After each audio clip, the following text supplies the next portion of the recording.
time, 123. Bless her heart. She went from 1878 to 2007. Think about that. She's born a little while after the Civil War and made it all the way up into the 2000s. She was 128, and she was the leader for a while. And then you go to the Bible, and you see these astronomical ages. This is a list in Genesis 5.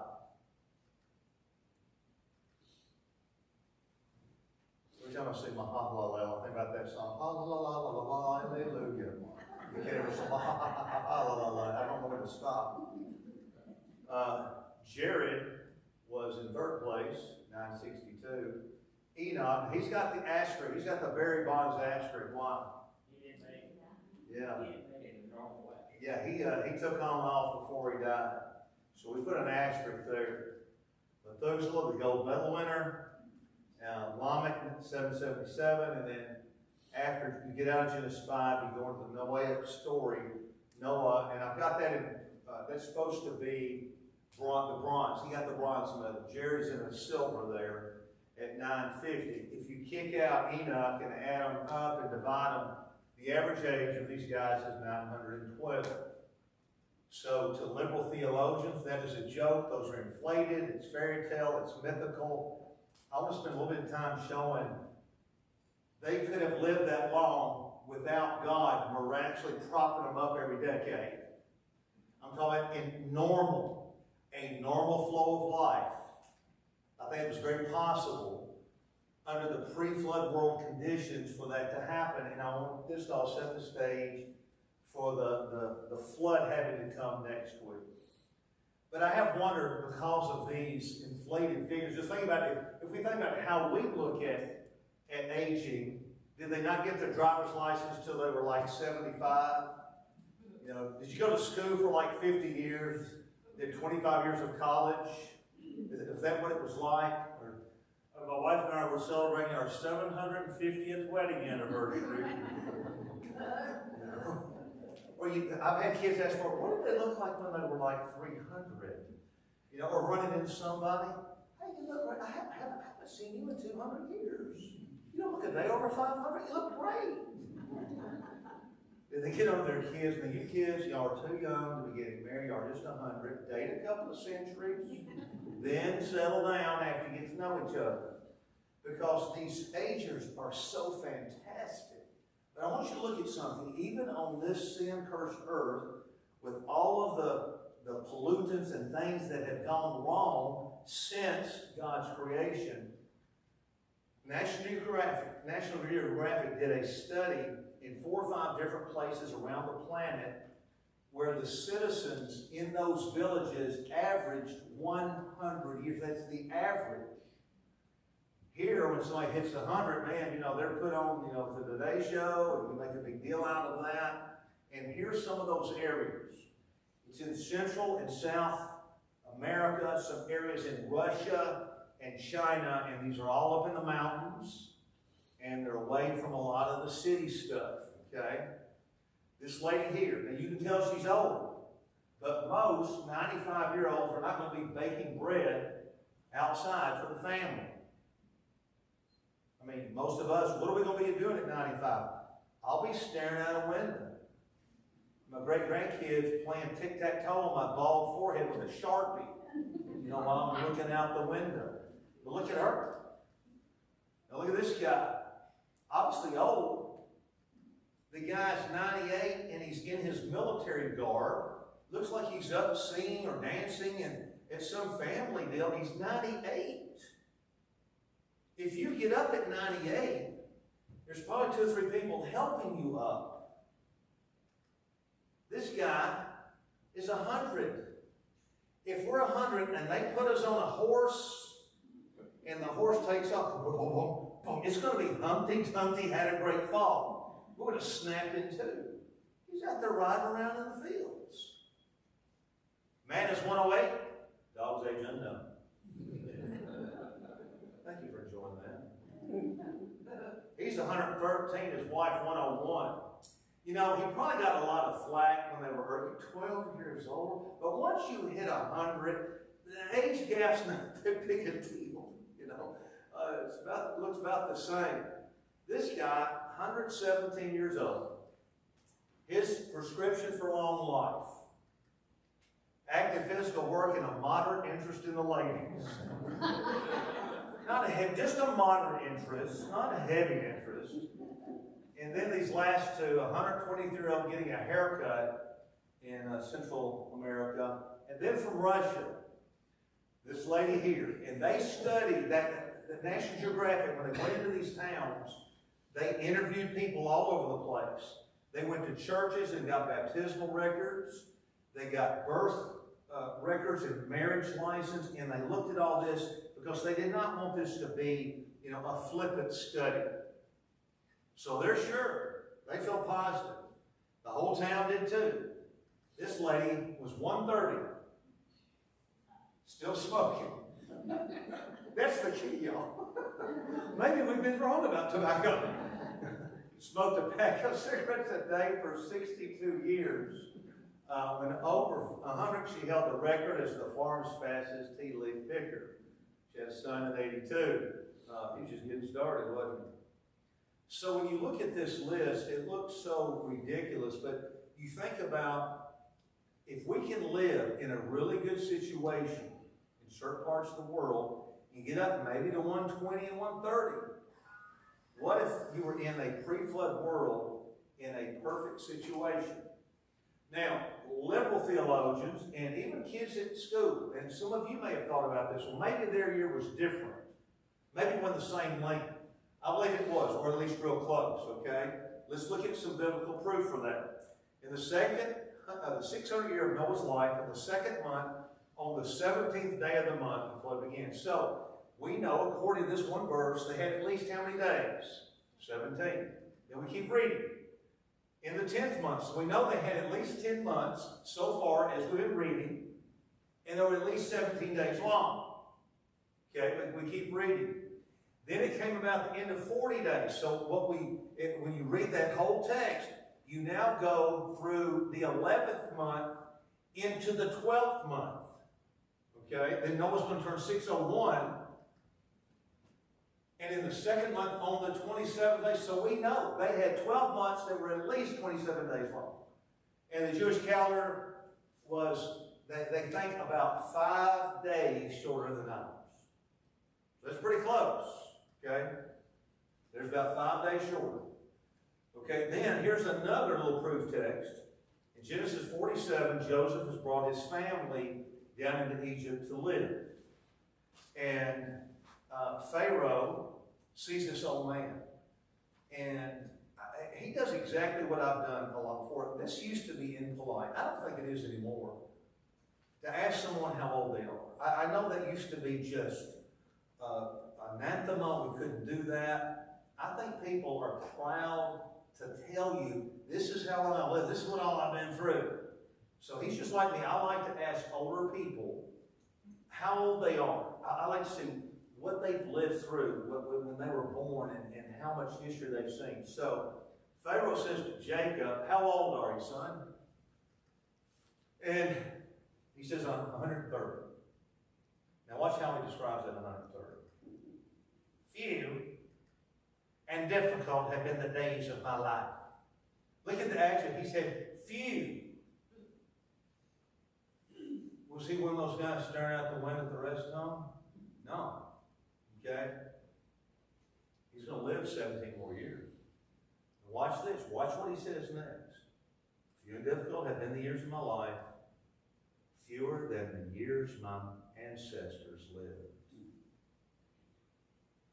Jacob took Genesis literally, the early days.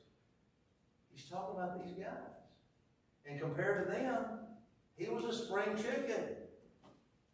Don't you feel a little ripped off? I mean, I'm 66. I heard Harvey, you just turned 70. All right.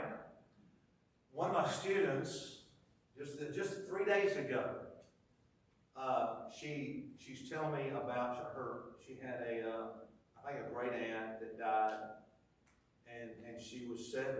And one of my kids, and he turned to her and said, "At least you got to live a long life."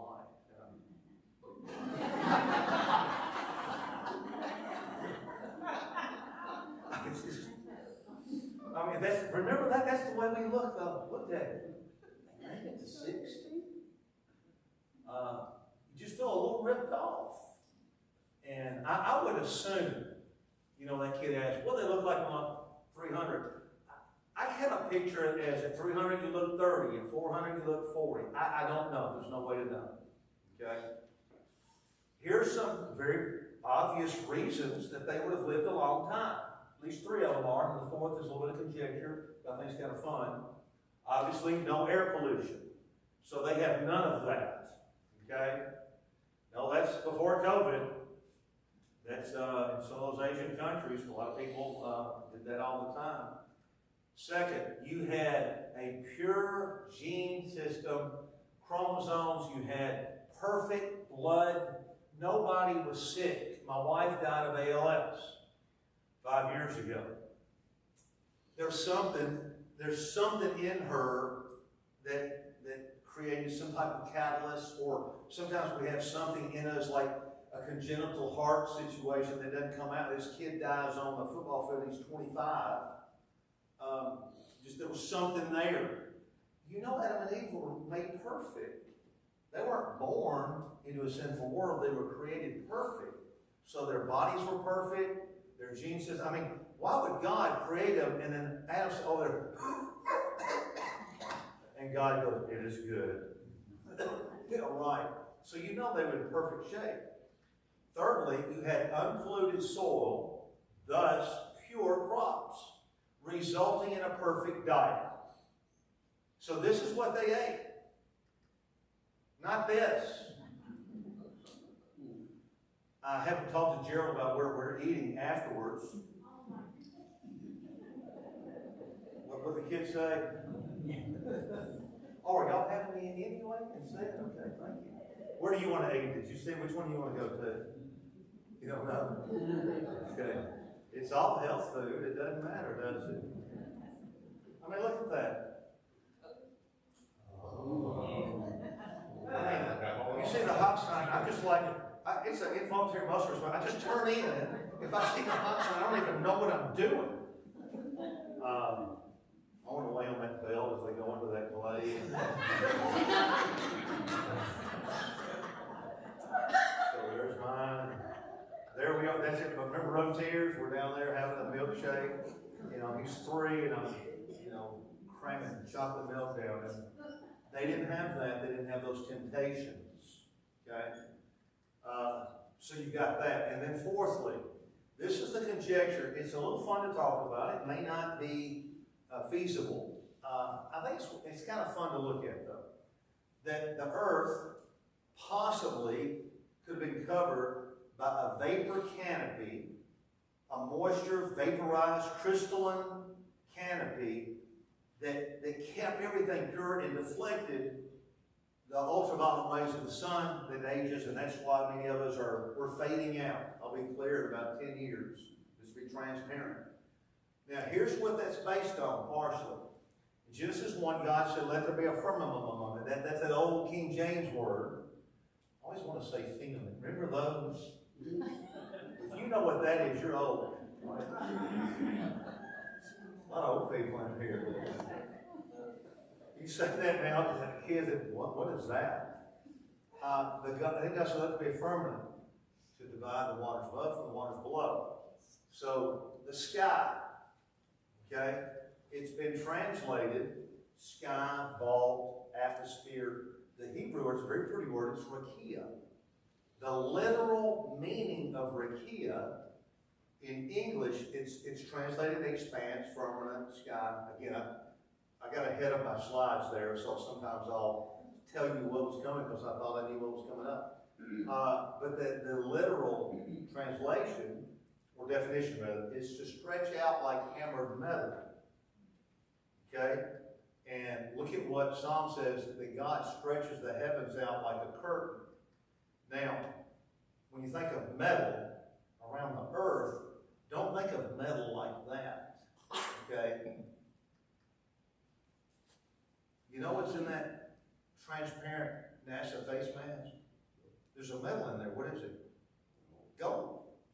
there's gold in there, and yet it's transparent. Okay, so just kind of keep that in mind from what we're talking about here. So maybe that's not too far-fetched. So the idea of a possible domed atmosphere, and then the other indication, chapter 2, verse 5, there was no wild plants yet, no weeds, because the Lord God did not cause it to rain on the land. So the possible conjectured theory is that you didn't have your first rainfall till the flood, and that thus you had a perfect planet. It was watered, it was perfect, there was nothing damaging from the earth, from the sun's violent UV rays. I mean, these things do a lot of damage, even on cloudy days, to our skin. And I tell the kids, I was a beautiful brown as a child. I was a beautiful brown fudge child. I'm paying for it now. And so these kids, they want to get those tans. As I tell them, you're going to pay for it. What if that rakia was there and they were deflected off? Okay? That's the idea here. Okay? Just kind of for fun. So picture the dome, since it's out in space and it's real cold, as a crystalline H2O, and the flood, what if God at the flood hit it like that? How much water are you going to get? The millions of gallons of H2O just in one cloud. What would that precipitate? Maybe 40 days of rain, something like that. Just something fun to think about. Okay? Don't split the church over it. I'm not going to draw lines of fellowship on this. I think it's kind of fun to look at, though. So, again, looking at these fantastic ages, now this is to give you an idea of the vastness of living that long. So think about someone born this year, living 969 years. They die in the year 2992. That's way beyond the Jetsons or Star Trek. That's way on out there. Stardate, way out there. Then you flip it back. There we go. I always wonder, what year is that? During Star Trek. Well, what about somebody that dies this year that lived 969 years? They were born in the year 1054. That's the Middle Ages. Okay? That's before Columbus sails. Now, there's a whole lesson I wish I had time to do on early man's technology.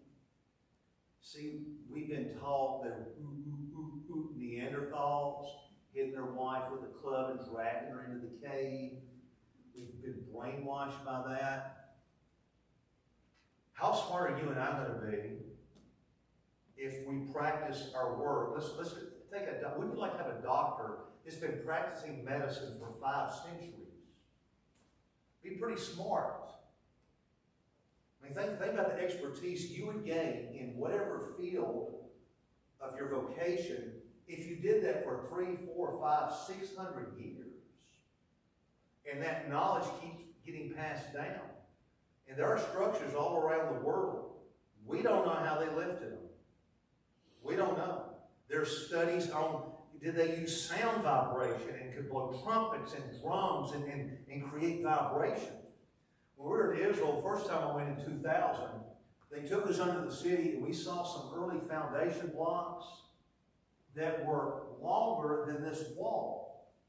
Individual blocks. And I'm on video going, this is the same block. This is the same block. And when you get to the end of it, it fits perfectly against the next one and you couldn't put a razor blade between it. We don't know how they picked them up. We've lost a lot of technology. We started catching back up after the Dark Ages, and we ended up on the moon. But we lost a lot of stuff. The Dark Ages killed us. And then, I'm sure, we lost a lot of technology at the Tower of Babel with stuff spreading out. But we got some of it back. So anyway, that's just kind of for fun there. Now, let's talk a little bit about this movie. And maybe some of it's not too far-fetched. That's a famous icon from it. And the mosquito is there trapped in that amber. Kind of one of the opening scenes of the movie. Well, this is an actual beetle. This is not a movie prop. It's been preserved in amber. Those are air bubbles. Those have been analyzed. And those air bubbles have 50% more oxygen than our atmosphere. Now, if you have a 50% increase in the pureness of this atmosphere, your heart's going to work more efficiently. You're going to be able to run longer and not get tired. Your heart's not going to work so hard, and you're going to live a longer time. I don't know if that thing was fossilized before the flood. It's a lot of this is just to tease your imagination, kind of for fun. Just to kind of get us thinking that these people really live that long. And I'm trying to give some logical reasons for that without it being, we think God has, that everything in the Bible is going to be explained by a miracle. And that's not taking away miracles. It's just, I don't think you had to prop them up every 10 years. They kind of get resurrected. Okay, I'm feeling better now. That they naturally could have lived that long. Now, what we have done in science, they have tried to duplicate some of this oxygen with these healing chambers called hyperbaric oxygen chambers. And they pump pure oxygen in there, and it helps with the healing of the human body. They're used all the time. Okay? If you remember baby Jessica back in '87 that fell down the pipes. And the part of the story you may not know, it's amazing. I don't know how she fell down that thing. But the workers, this was a race against time. And she's down there 22 foot, and so they have to build, or they have to drill another rescue tunnel to go down, and they got to get below her and come up so nothing will collapse. And that's exactly what they were able to do. And this is her backyard during all that. And so they bring her up, and they got her, you can see where her arms were just lodged right there, but her leg had been pulled back, and so her heel was wedged back here against her glute the whole time. And the bottom part of her leg had turned gangrene because there was no circulation. They took her to the doctor. They were getting ready to amputate, and somebody suggested put her in that. Her leg, over the next few hours, started turning pink. They only had to take off her little toe. She went from losing her lower leg just to the little toe because of that. If I had the money, I would sleep in one of those every night. Okay? And there's her little foot there. And that's her. You can see the little scar that's still on her face there. Family. That's kind of the logical explanation for it there a little bit. It's used to heal things. There was this thing I'm talking about right now was being presented. I didn't come up with all this stuff. I had to study it and read to other people. But this lecturer, he's given a lesson, presentation on this stuff. And there was a nurse in the audience, and she raised her hand and said, "Can I share a story with y'all about the hyperbaric chamber?" He said, "Please." And so she said, "I work in the trauma unit at the hospital, and they brought a 16-year-old kid in there that was brain dead from carbon monoxide poisoning. He had no brain. It was flatlined. But his parents wanted to donate his organs. So they put him in a hyperbaric chamber to pump all the toxins out so his body would be purified from all of that." And she said in about 3 hours, we suddenly got a boop on the brain scan. And then another one, she's choking up. I get kind of choked up when I tell this story. She said, and she's about to break down, she said, in 3 days, that kid walked out of our hospital with no brain damage or memory loss. So please, if y'all find out that I have drowned or suffocated, get me one of those before the funeral, okay? Get me in one real quickly. Give me one last chance there. These are used by all the proteins. They're used for stroke victims. I'm going to go through this: multiple sclerosis, arthritis, helping even kids with deafness and blindness. Gave Greenberg disease. I'm just gonna fly through these. Look at that, in India, they use them for leprosy. Okay? So anyway, what if the whole world was like that? You could run a marathon with no problem. I have a small stress fracture in my foot when I was wearing a boot. People said, well, what happened to your foot? I think I walloped. Probably went to the mailbox. I didn't have that back then. Everybody's in great shape. Okay? Now, whether the rakia was a hydrodome or not, the pre-flood plant and animal kingdom was vastly different from the fossil record. We know that. And even today, we can grow vegetation that's enormous, even on this sin-cursed, polluted planet. And some of these fairs that they have competitions, here's some carrots. Here are the little grape tomatoes that go in the salad. That's one of those, okay? Grown, and some of these are grown in hyperbaric chambers, some with just fortified soil and a lot of minerals they pump in to try to win these competitions. That takes care of all of Tusculum at July 4th right there, doesn't it?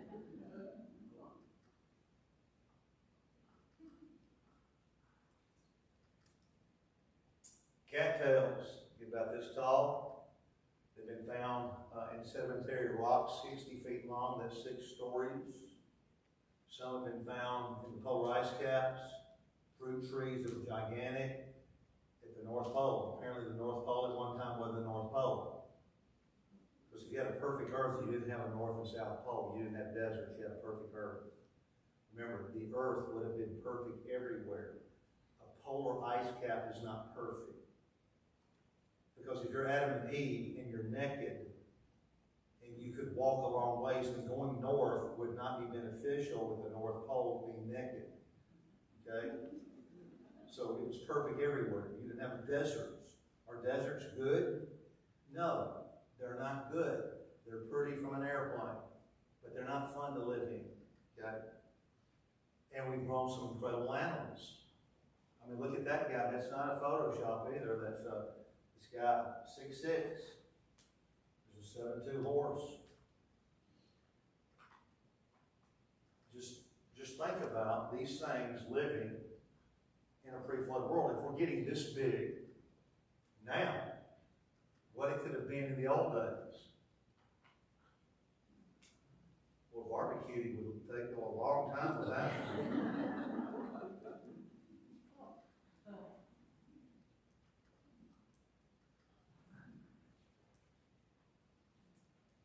why anybody would want that much cat. But I just, I know some of you love cats. And I'm not saying I'm a Christian. I just, everybody has their desires and all that. Now, dragonflies, these little boys get about like this. Okay, not very big. They have found numerous ones fossilized in sedimentary rock. They found more than one. They found a bunch of them. A 2.5-foot wingspan.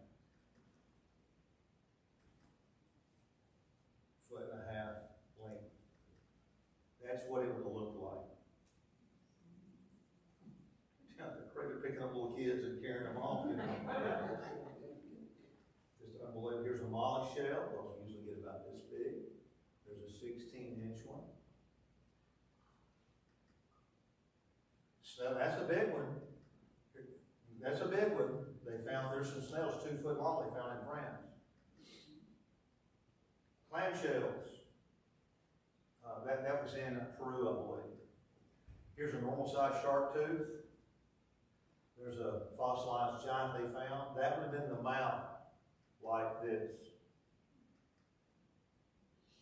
The megalodon, I guess. Kids, that is a photo right there. Now, this is pretty cool. There's this turtle. And, I mean, look at the bottom. It looks like gears or something down there. I used to teach 8th graders. I guess the school was mad at me about something, so they made me teach 8th grade. And every year there'd be one kid. What happened to its back foot? Like we would know. Like it left a diary. one came after me, I struggled, and he just said, what happened? Like he left something in writing. 5-foot penguin skeletons have been found in Peru. Here's a normal sized penguin skull, and then the one that got to 5 foot. Okay? So think about that. So as he gets taller, he's getting more girth also. Here's some camel bones in Syria, indicating this camel was 13 foot tall, twice the size of a modern camel. So that's an average sized camel right there. So think about one double that size. Okay?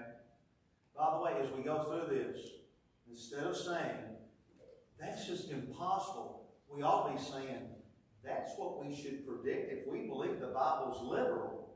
This is what we should find if the Bible's real. If there's a perfect environment, stuff's going to live longer, therefore it's going to what? Get bigger. Okay?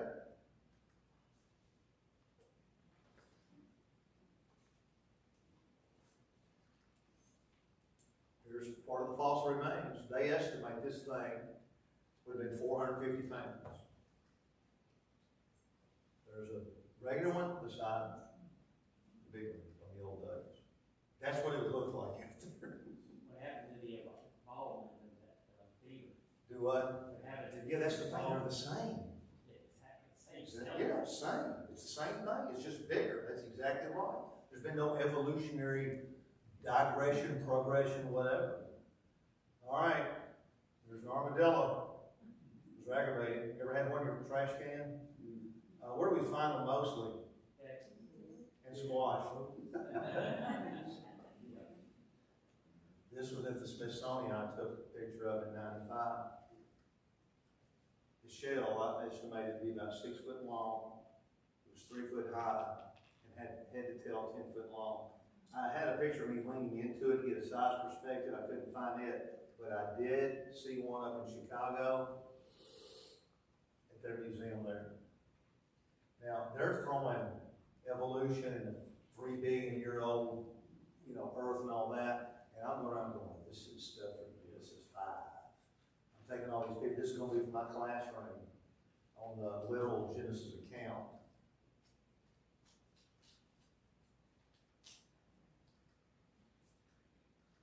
All right, this is 6-foot crocodile skull found in the Sahara Desert. They superimposed. That's a normal one there. I thought the normal ones were pretty big.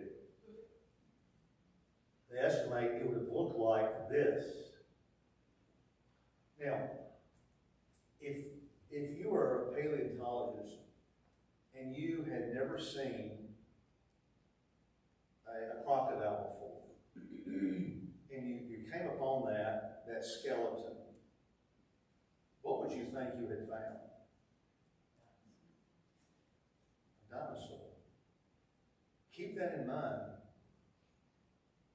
Because I believe dinosaurs were big lizards.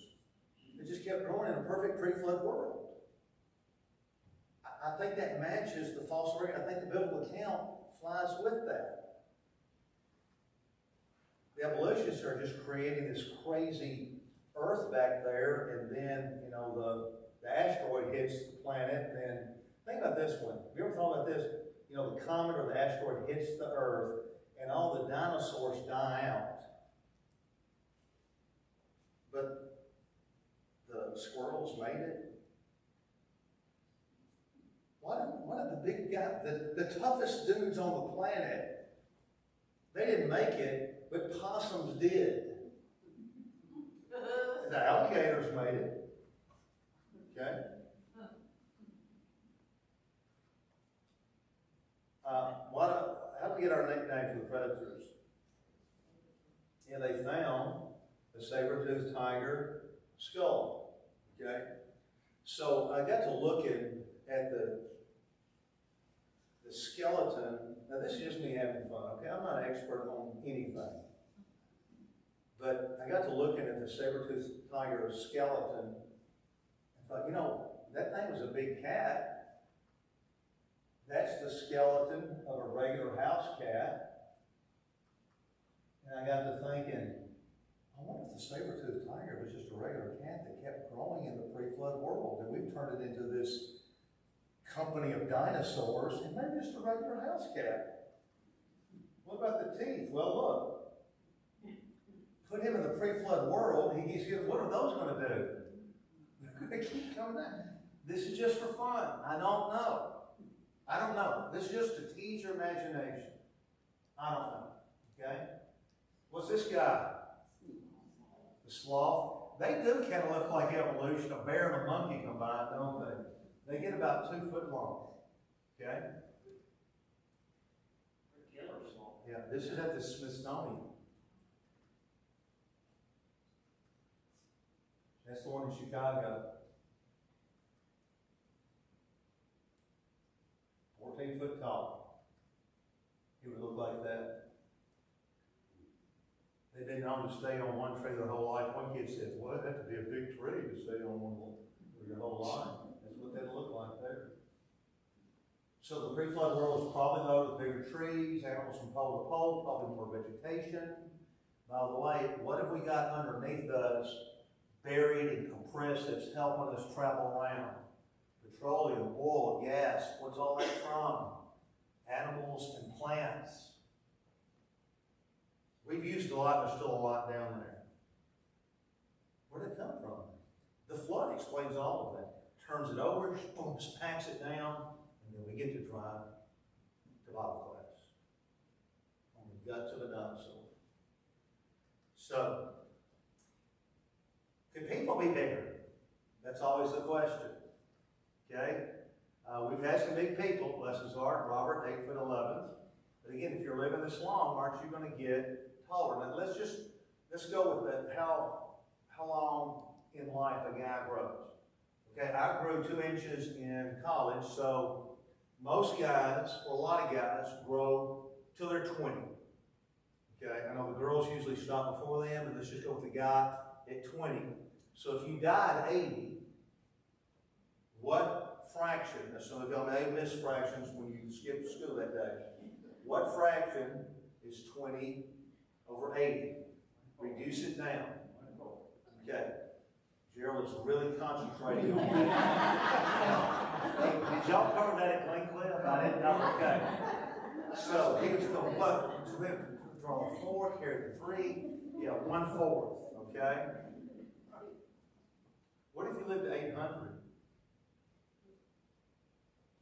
And grew for 200 years? Okay, let's cut that in half. Just grow 100 years. How big would you get after 100 years? Okay, let's cut that in. Just grow 50 years. Okay? Then there's going to be a lot of people 10 and 12 foot tall. Okay? So this is my lovely wife and our grandkids. And behind us, Coach Spann, Joy Spann, he's a preacher, Ernest Chapel. He's one that got shot a few years ago. Good friend of mine. He made this accurate height of Goliath for VBS, okay? Now, that's exactly 9.5 feet tall, which if we have translated the Hebrew properly, that's about how tall he was. But notice, as you get tall, he's not going to be 9 foot tall, 215 pounds. He's not going to be a skinny rail. He's going to grow in girth like this, okay? So keep that in mind when we look at some of these things. And there have been all over the world, and a lot of this was in the early 1900s, newspaper articles, not in the Christian Chronicle, not in the Gospel Advocate, in our regular newspapers and magazines, talking about giants. Here's one in Oregon. Amazing discovery. Aleutian Islands, giant, 5 women. Irish archaeologists find traces of Superman race, giant warriors in France. I mean, just these have been all over. What's it called when you used to go to the library? Microfilm? They're all over. Tampa, Florida, giant skeletons in Florida. Louisiana, 12 foot high. 10 foot tall, Arizona. I wonder why. I don't know. But here's the conspiracy theory. We love conspiracies. It may not be true, but here's the deal. If these guys are legit and people are getting 10 and 12 foot tall and they're ancient, that goes against what? evolution where we started as a little monkey and went up. If we believe the Bible, we started out perfect, living a long time, and have gotten shorter. I don't know if there's a conspiracy. Are these in the back of museums? And we're not going to let anybody. I don't know. I know this. There's all these reports, and we don't see any of them anywhere. I don't know. Okay. That thumb bone right there is right there. A couple experts pretty sure that's a thumb bone to the human right there.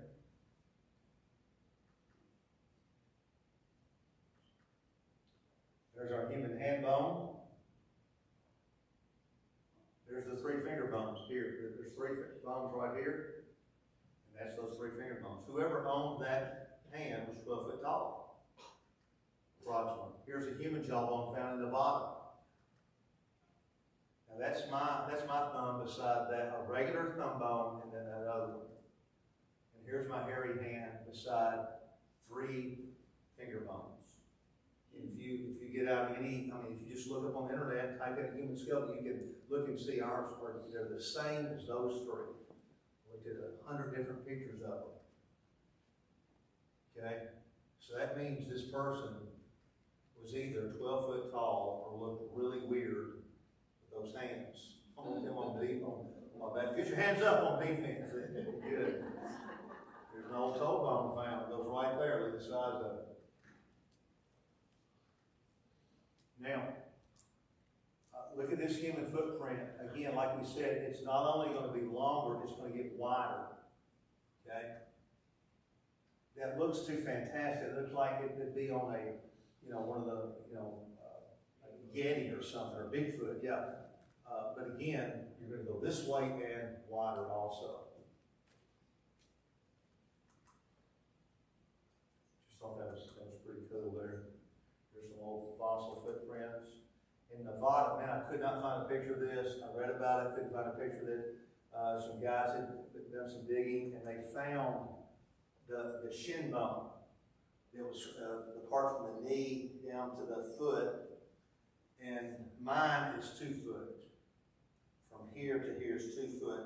This one was 39 inches, 3 foot, 3 inches, which means the guy that owned that bone, his kneecaps would have been right about here.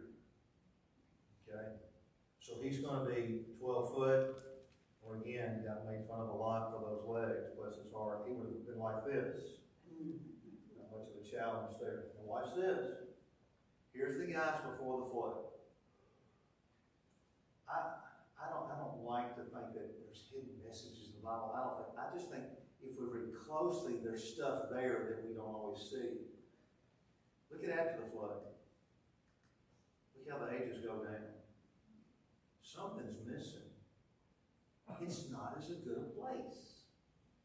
Is that the rakia that's now gone? I don't know, but it's not as good. And think that if you were making up the Bible, would you have thought to do this? Let's have people live it 900 years, then let's pretend a flood came, and then they got shorter life. I mean, would we have thought about that in this conspiracy, okay? I don't know. I don't know. Anyway, that's our take on the dinosaurs, which I don't have to. It's after 5, and man, I got some cool stuff. You just have to miss it, I guess. So here's the theory on the dinosaurs. How long do reptiles live? Excuse me. For how long in a reptile's life does it grow? Its whole life. What if it was in the pre-flood world living 200 years? Wouldn't a reptile, wouldn't a lizard that grew for 200 years look like a dinosaur after 2 centuries? That's my take on dinosaurs. My take on dinosaurs. What happened to them? I don't think anything happened to them. They just don't get big anymore. What happened to big dragonflies? Nothing. They just get small. They're small. What happened to the big sloths? Nothing. They're just shorter. I may not be right, okay? This is my take on it, my theory. And I'm sorry we don't have time to get the dinosaurs. And I don't like staying long. We haven't even done the invitation song. Are we going to do it anyway? Okay, go ahead. All right, sorry about that. I just looked at the clock. I apologize. Sorry about that. All right, do we stand and sing? Sure, if everybody will stand. If there's anyone who needs to take the Lord's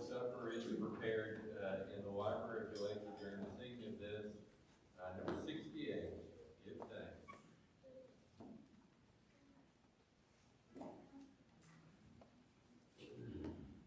Give thanks with a grateful heart. Give thanks to the Holy One. Give thanks because He's given Jesus Christ, His Son. Give thanks with a grateful heart. Give thanks to the Holy One. Give thanks because He's given Jesus Christ, His Son.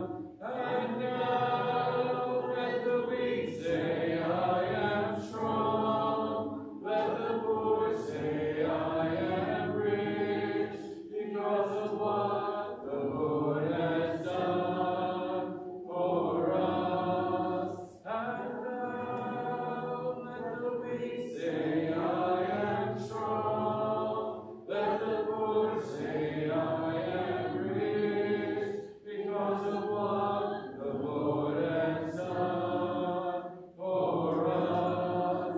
Give thanks. Give thanks. Give thanks. Let us pray. Most holy God, we're thankful for the day, the opportunities to worship, the love that you've shown us through Jesus. May we go this